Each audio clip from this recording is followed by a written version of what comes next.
Hello, everyone, and welcome back to our Doctor Who Geek Syndicate review podcast type jobby.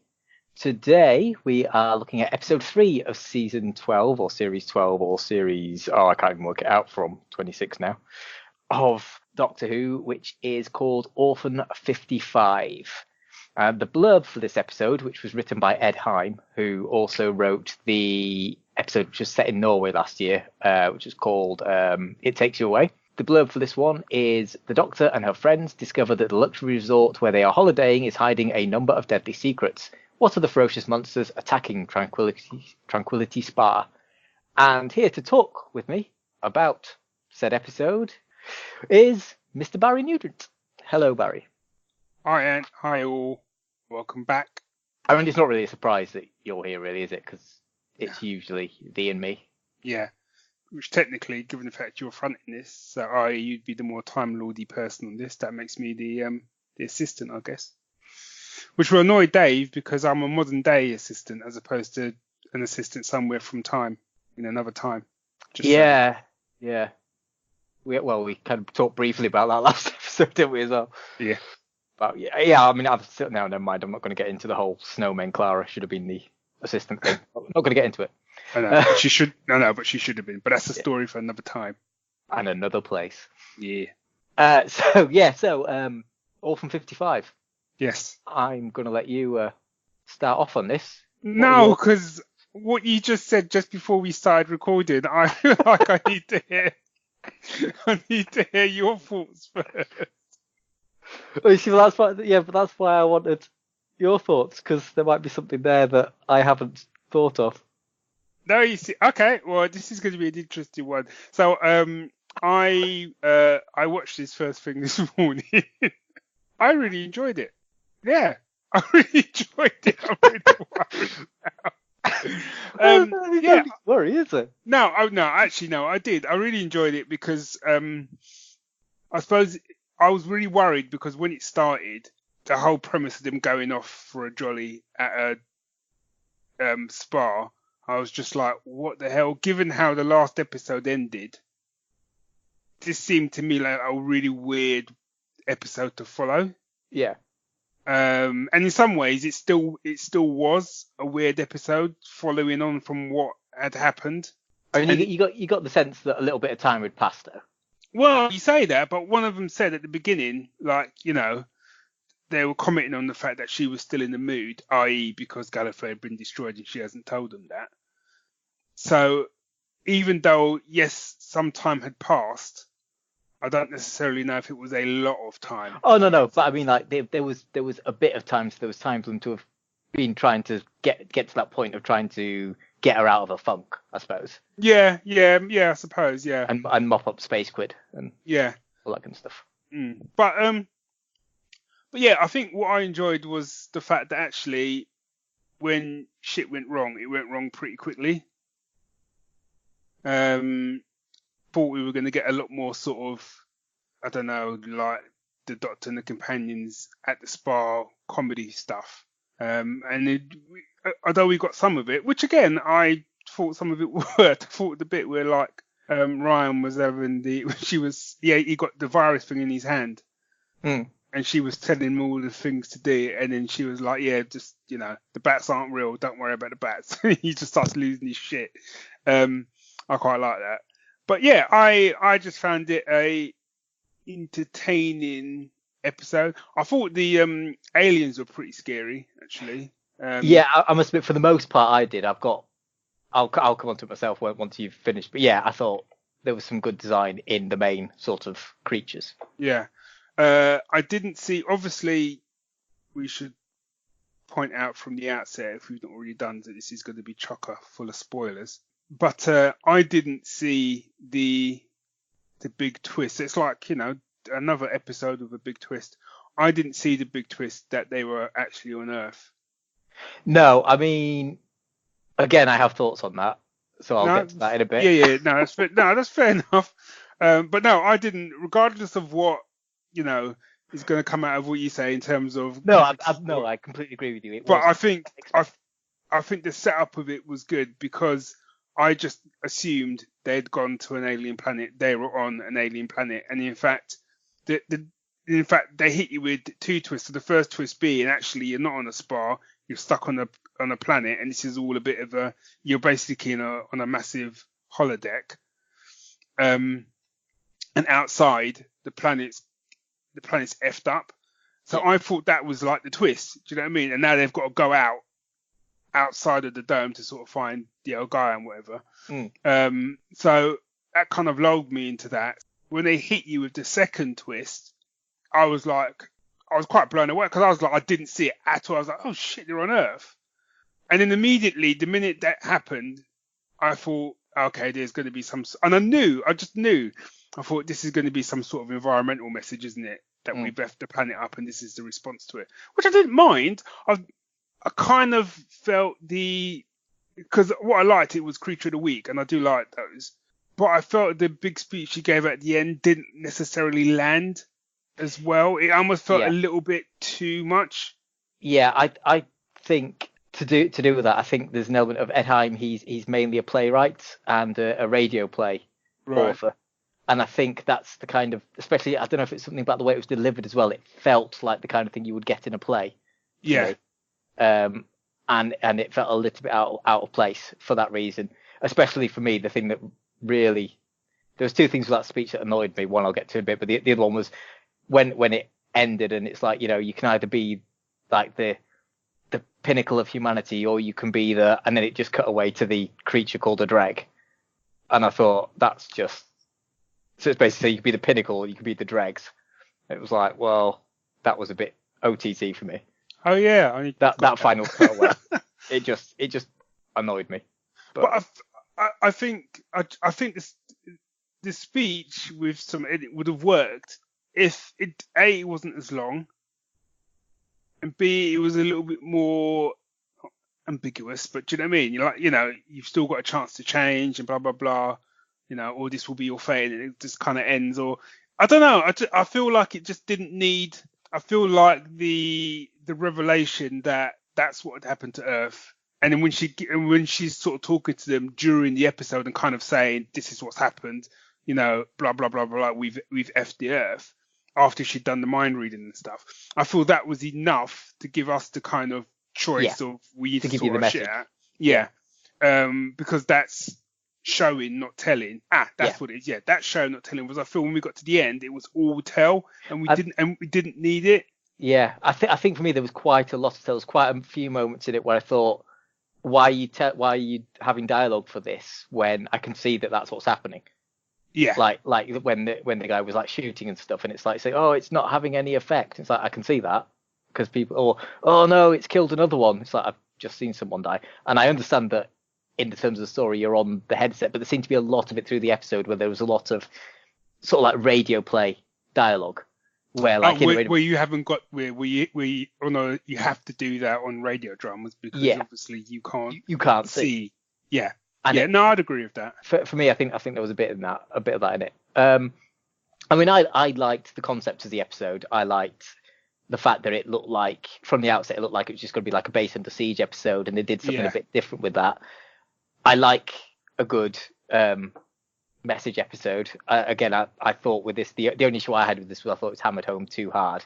It didn't need to be on Earth, and the reason why is purely because of in that kind of monologue at the end where she literally says, "Oh, but this isn't set in stone. This is just one timeline," and it's kind of like, well, that's not how Doctor Who works. You don't jump from timeline to timeline. You're jumping forwards and backwards in time in one universe. That you're going against the whole concept of the show. So if you're going to say it's Earth, you double down on it and you say this is Earth thousands of years in the future, which they've done before. They've killed Earth off before, for various reasons. And it could be before the solar flares hit and stuff. Actually we'd already ruined Earth by this point and the colonists just disowned Earth, sort of thing. Yeah. So you either double down on it or you just have it as an alien planet that just had a very similar, sort of like in Battlestar Galactica, where they find Earth, but it's not Earth. Yes, yeah. That sort of thing.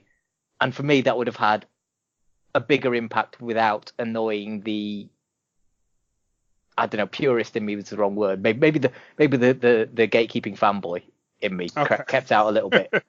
Because I know I try not to be a gatekeeping fanboy, but I am a fanboy, and it's kind of like to me that was going against the whole concept of how traveling, because otherwise doesn't really matter what happens. The Doctor could go anywhere in time and space, do anything, and it wouldn't matter because that's only one potential timeline, and it takes any drama out of it for me. I suppose maybe another way for them to have looked at, obviously the episodes, we can't change it, but no, absolutely. I suppose another way they could have looked at it was, I always liked the concept, which I think I say they came up with in I can't think if it was Tennant's Run or it might have even been made way before that with the other Doctors, so I don't want to get shot down in flames. But I quite like the idea of the concept of there were fixed points in time. You can't change them. Yeah, but right? I think where you're talking about something on this scale, it has to be a fixed point. Well, no, but there was no frame of reference for when they had that, when he sort of gave that speech. All he said was there are certain points of time which are fixed and cannot be changed. He didn't say like there are certain points in time which are fixed and cannot be changed because their effects are so huge. Do you know what I mean? So yeah, okay, I'll buy it just for the sense of seeing a positive. No, but I'm saying but I'm saying I'm being plot guy now. Within the context of that episode where that came up, that was what was said. Do you get what I mean? So it wasn't. So if we're going to infer that, they've got to be massive events that are causing it, but that's the inference that we're making. Do you get what I mean? Yeah, because okay. It's not for me, but that was heavily implied by that. It was because it's something. It's like that base on Mars had to blow up because of the effects that it had. Yeah, and I get that, but it is still an inference that we're having. It's still a leap we're having to make. Yeah, however, okay, no, that's fair. That is fair. I accept that. However, I suppose what I mean is there's two ways they could have gone that way. Using your analogy, she could have gone that way, and it could have been a really dark end by saying, this is a fixed point in time. Do you know what I mean?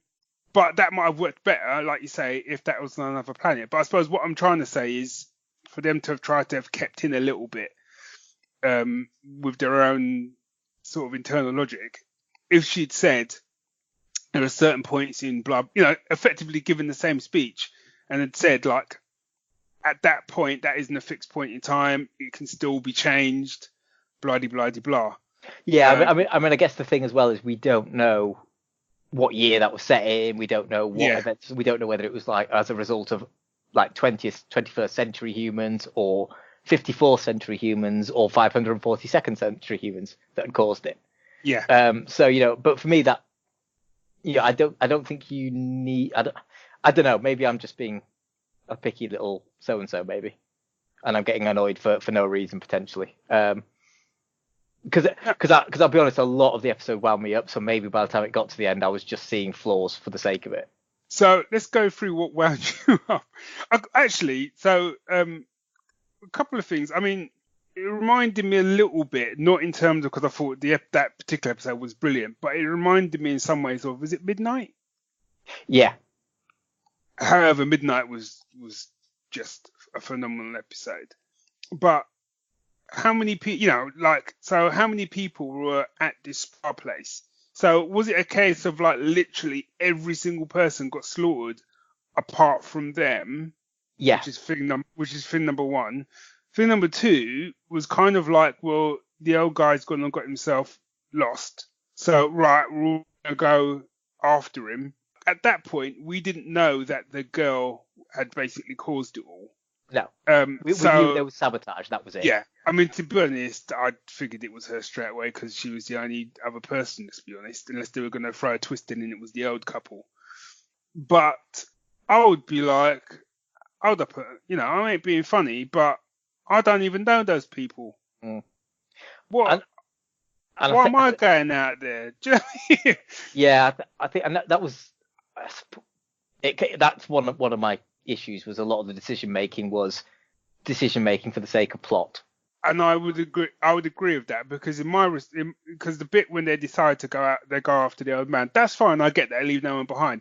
But there was no explanation as to why they all needed to go. No. If it was a case of almost like we can't stay here and we all have to stay together, then that would have made more sense to me. But there was no real explanation given to it. It was just the doctor saying we're all going to go up. We all need to go after him, meet in the dinner hall or wherever it was. And the next minute they're all going after him, which I just thought was a bit weird. And also as well, the whole reveal of the girl being the head of security's daughter, and at which point I was like, oh, so the head of security isn't just head of security; she kind of owns it. Then I'm confused as to what her job role was, and if she owned it, why was she working? That was confusing. But I don't feel that there was enough. Not responsibility is the wrong way to put it, but let's be clear, she caused the death of hundreds of people. Well, 23. Was that many? There was 23 people at the start. Okay. Yeah. All right. But still, I stand corrected. That's still mass murder. She caused the deaths of 23 people. Plus, she'd set bombs to destroy the entire place. Yeah. And when she kind of, they have the big thing at the end where the mum turns up and they're both shooting and it's like, go, go, go. I was like, but why am I supposed to feel sorry for you? I get the fact that you had some issues with your mum because your mum abandoned you, but you caused the death of 23 people. Yeah. And I didn't really see what she did at the end. Well, I suppose she jumped off the map thing, but I suppose that was her kind of redeeming move. But I was kind of like, yeah, but other people have done that who deserve to live over you because you caused the whole thing. Mm. And in some, in a lot of other sort of episodes of Doctor Who, that sort of a character would have got their comeuppance, if you get what I mean. Yeah, because it happened a few times last season as well, where you didn't really get that kind of payoff.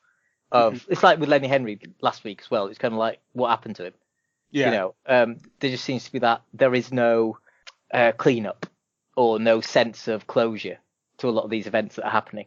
And for me, I think part of the issue I had was because they got pulled out of the TARDIS by an extremely coincidental chain of events, because let's face it, for that transport to have worked, they needed to be within range of the transporters in the correct time zone.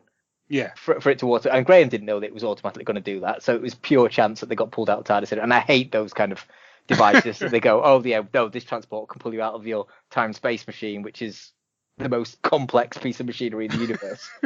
It always annoys me. They did it in the classic series as well. You'd get like junk mail being delivered to the TARDIS and stuff, and it's like, what? How?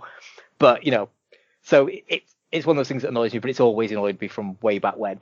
But if they'd have spent a bit of time, and it's kind of counter to what you were saying earlier, if they'd have spent a bit of time at the beginning of the episode having shenanigans and meeting people, I would have felt something when people died. No, that is a fair point, actually. And because I literally, even the people we spent a bit of time with, I had no empathy for them. Yeah. Because they were making stupid decisions. Like the old guy going back for the hat. And then, the old dear sacrificing herself for not really any reason. She delayed them for like 3 seconds. I like self-sacrifice, but I like self-sacrifice that has purpose. Yes, when you're just throwing your life away, that is stupid. I suppose the sacrifice was the fact that she knew that she was slowing them down and they never would have left her. Yeah, that is true in her case, actually, to be fair. So I think that's what it was more than her trying to hold them up. I think it was more kind of, if they kill me, that means the others can, like, go. Yeah. But, as I said, it was, again, it's that thing of the more distance you start to put and actually hearing someone else's view on it and challenging it. A lot of what you're saying I can't really disagree with. Yeah, I mean that's the thing. It's like the things you were saying. With talking to you about it, with the positives that you got from it, it's like, oh, good, and it kind of lightened my opinion and stuff, which is why these conversations are great, because it gives you that, and as long as you can have like a robust dialogue about it and not shout at each other, these kind of things are great. It's what geekdom's about for me. Yeah. And there's always going to be things I like and you don't, and vice versa. and there's always points of view, and that's the joy of doing these. So even though, I mean, I was actually dreading recording tonight because I thought there was very little that I had to say that was positive for it. I love the design of the aliens, of the dregs. Not all the aliens, because let's face it, Hyphen's design was the worst thing ever designed, ever. Who was Hyphen? She was the one with the teddy bear ears and the stupid tail. Reject from Spaceballs, the movie. Yeah, absolutely. She's a spitting image of Bath. But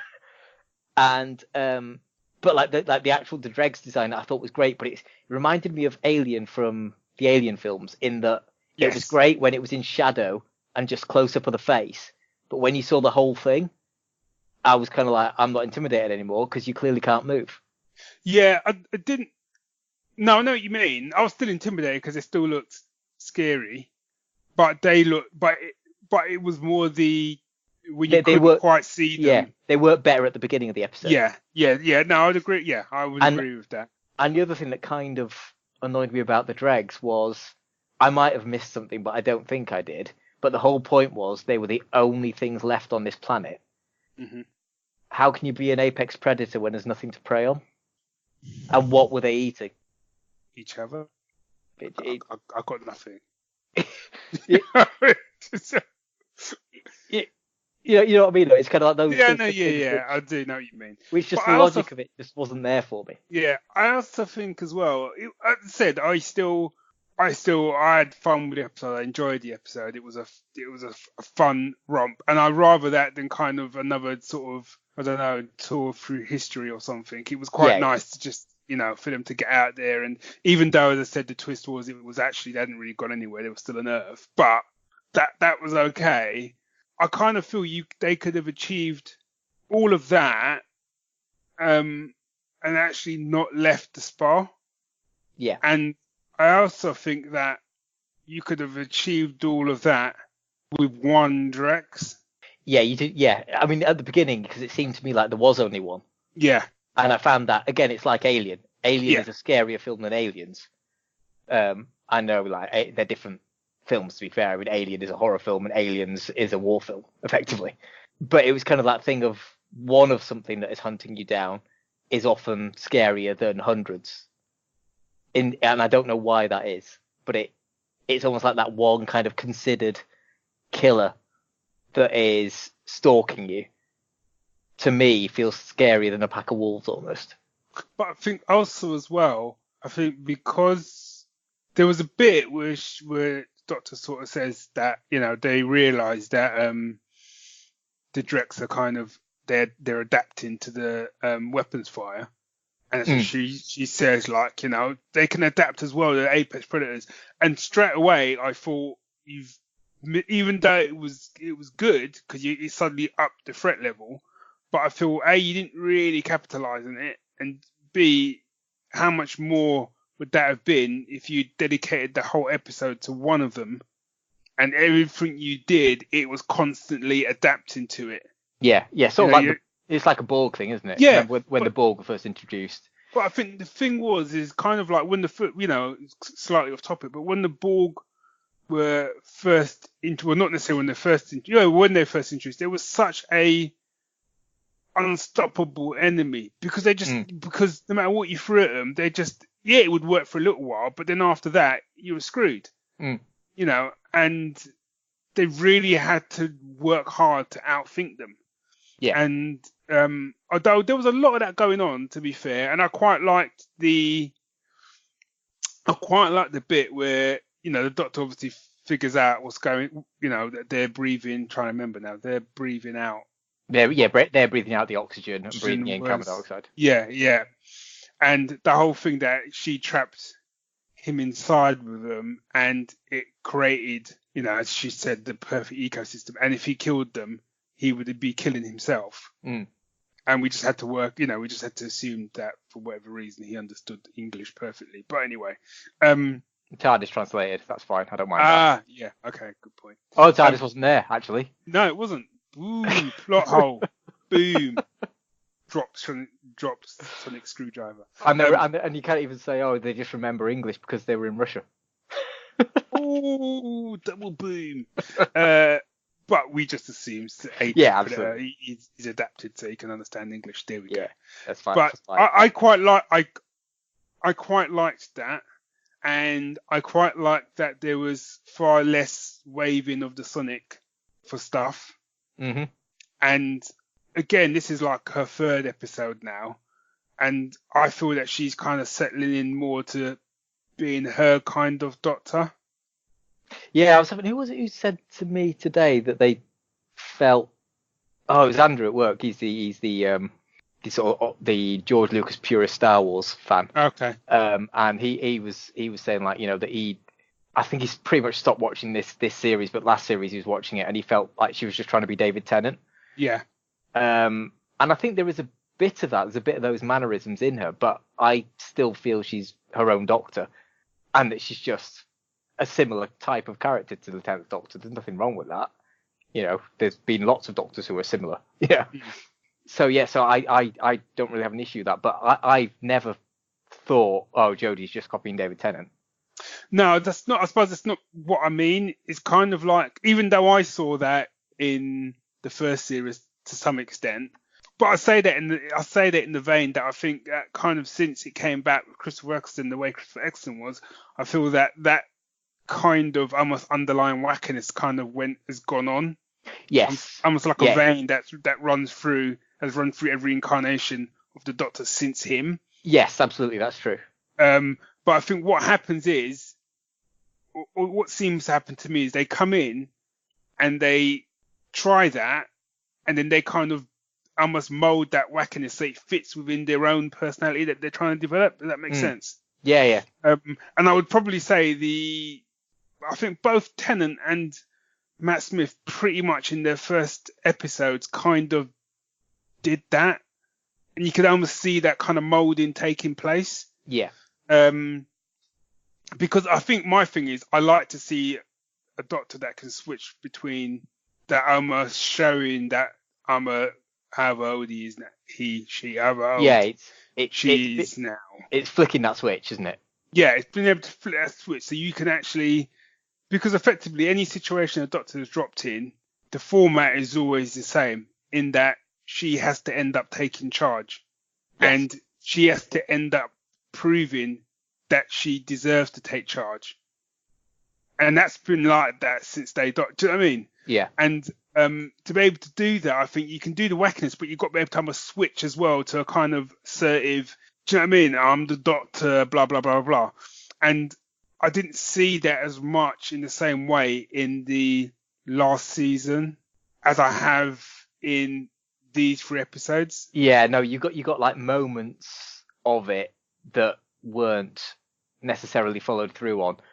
Yeah. Excuse me. And then you had the New Year's special that they did that to me was actually the finale of the season, because it didn't feel like a special. It felt like the final episode with the Dalek in. Yeah. And you kind of got that. And in many ways, I think almost a Doctor facing the Daleks almost does help to cement them. Yes. Because it's almost like when you've had that, especially these days, when you've, and to be fair, actually it works with the Master as well. And I think that was Jodie Whittaker's moment was with the Master rather than particularly with the Dalek. Yeah, I'd agree. Yeah, I'd agree with that. But I think when you get one of those two involved and you get them involved properly, and it's early on in life, that's almost when the Doctor kind of like settles and becomes, all right, it's on now. I need to be who I am. Yeah. And I am the Doctor, sort of thing. Yeah. Yeah. So there's some good moments in that previous episode as well. But yeah, you're right. As I say, I've always liked Jodie's performance. I think even when she's given what in my mind is terrible stuff to work with, she's always made it work. And it's something that I think sometimes like Mandip Gill and Tosin Cole struggle with, is when they don't have good material, they don't shine as much. Yeah. And that for me, it's like, as you say, like the comedy bit with the virus that Ryan had.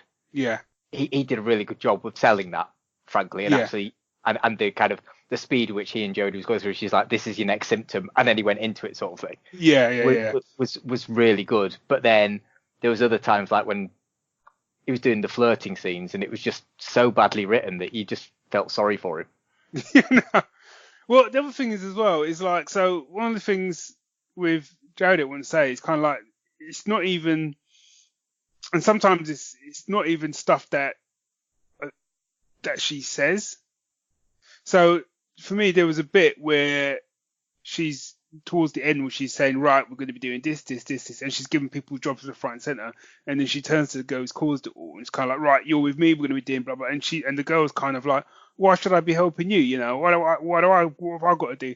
And she turns back and she comes in. I mean, she literally says, you know, you got to help me because you're the one. This is your fault, basically. Yeah. It's your fault.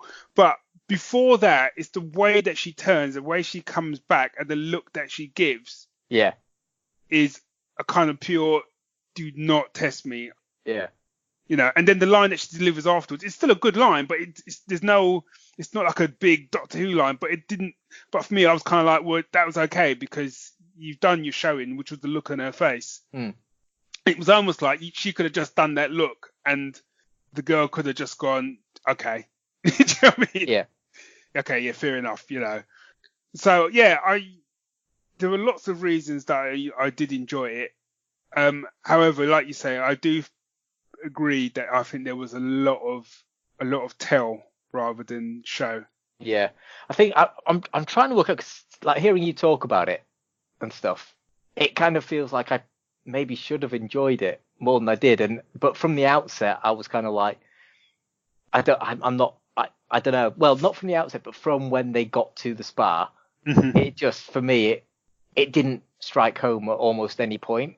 But talking to you about it, I'm kind of like, well, why did I feel like that? Because actually everything you've said, you know, I don't really have a, you know, I can't say, you're wrong because of X, because, I mean, A, that's not how opinions work anyway. But also, yeah, it's kind of like you're talking, I'm kind of like, oh, yeah, no, I can see that. Now you've said it, but I couldn't see it when I was watching it. It wasn't like I went in a terrible mood or anything. I was just, I don't know, it just didn't hit home for me at the time. Which is a shame, because I love Doctor Who. But I think, you know, that's by the by, isn't it? I think there were episodes I watched last year which universally people loved, and I'm not going to name them now, and I was kind of like, didn't really like that, or that didn't work for me. Do you know what I mean? It just didn't hit me in the way I'm guessing it was supposed to. And yeah, I think at the end of the day, Doctor Who does have a massive audience now as well, and there is no way you're going to please everyone all the time. Yeah. You know, you never can. And it's like with every series, there's been episodes that I've enjoyed, there's been episodes I didn't enjoy. Sometimes the episodes, as you say, that are acclaimed by everyone, I'm like, I don't know why that's the case, and vice versa. Yeah. So yeah, I mean, it's the nature of the beast, and I think the thing about Doctor Who that makes it special as well is it can be anything. You know, it's literally boundless. There is no real formula to a story, though. You can try experimental episodes, and sometimes they work, and sometimes they don't. And even if you're doing a tried and tested genre, there are so many ways you can do it. That, and I do think, you know, I think like new writers should be encouraged to write for the show, and I think that's good. And I think it's good to try new things, but it's just sometimes it's not going to land for me. Yeah, and as I said, and I think it's the last thing I'll sort of say in it. I think for me, it was a fun. It was a fun sci-fi adventure that by the time once I'd finished watching it, after about 10 minutes, I'd forgotten about it. And that isn't a negative. For, you know, if you say it was just, you know, I watched it, I enjoyed it, I went and got ready and went to work. Do you know what I mean? Whereas there probably the bits in the previous two episodes, largely because of the master, that I'll be talking about for years to come. Not necessarily the episodes themselves, but it will bits be in them. Yeah, that bit with the master, that's the bit that, you know, she cemented the Doctor for me and all that sort of stuff. Whereas this episode didn't really have any, even the big sort of twists and the were really on Earth stuff, didn't really stay with me after the episode finished. I just kind of like the credits were, I was like, okay, that was quite fun. I quite enjoyed that. And then just got on with my day. And I think that's perfectly okay. And I think sometimes the problem that we can have, I think, with where we are now with geekdom and stuff is there is this kind of I want to say not barometer, is it metronome? I don't know. Where it's either got to be, the most epic thing ever, or it's got to be the worst thing I've ever seen. Yeah, it's a binary thing these days, isn't it? It's either it's great or it's not. Yeah. And there is no. I enjoyed that. It wasn't mind blowing. Yeah. Yeah. Yeah. I completely agree with that. And as I say, although for me this wasn't an episode that worked, that doesn't mean it's not like, oh, you've ruined Doctor Who for me or anything. I'll watch next week's episode and it'll be a different story with a different twist and all the rest of it. So that again, that is the beauty of Doctor Who. And even in like seasons that I thought have been strong on the whole, there has always been at least one, maybe two episodes, if not more, that I've thought I could not watch that. I'll just skip that on a rewatch and stuff, and that's fine.